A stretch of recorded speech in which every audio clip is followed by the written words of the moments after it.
తెలుగులో popular TV serial Guppedantha మనసులో ఆమె హీరో తల్లి పాత్రలో నటించి మంచి గుర్తింపు తెచ్చుకుంది. ఈ సీరియల్లో ఆమె క్యారెక్టర్ ప్రేక్షకులకు ఎంతో చేరువైంది. ఆమెకి ఈ సీరియల్ ద్వారా పాపులారిటీ పెరిగింది. సోషల్ మీడియా ద్వారా జ్యోతి పూర్వస్ తన గ్లామర్ ప్రెజెన్స్తో యూత్కి కొత్తగా స్ఫూర్తినిచ్చేలా మారింది. కెరీర్లో ఆమె పలు సవాళ్లను ఎదుర్కొంటూ యాక్టింగ్ స్కిల్స్తో పాటు తన ఫిట్నెస్పై కూడా చాలా కసరత్తులు చేస్తుంది. పర్ఫెక్ట్ ఫిట్నెస్తో యంగ్ హీరోయిన్స్కు పోటీగా నిలుస్తూ సోషల్ మీడియా ద్వారా ఫాలోవర్స్ని ఆకట్టుకుంటుంది. అంతేకాకుండా ఇన్స్టాగ్రామ్లో రెగ్యులర్గా తన పిక్స్తో పాటు జిమ్లో కసరత్తు చేస్తున్న ఫోటోలు పోస్ట్ చేస్తూ ఫిట్నెస్పై ఉన్న ఆసక్తిని చాటుతుంది.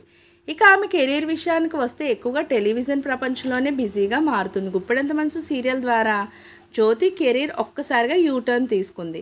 ఇక కొన్ని చిన్న సినిమాల్లో కూడా నటించింది. ప్రస్తుతం కన్నడలో ఒక లేడీ ఓరియంటెడ్ సినిమాలో నటిస్తున్నట్లుగా సమాచారం. సో ఇలాంటి లేటెస్ట్ అప్డేట్స్ కోసం ఛానల్ తప్పకుండా లైక్ చేయండి, షేర్ చేయండి, సబ్స్క్రైబ్ చేయడం మాత్రం మర్చిపోకండి.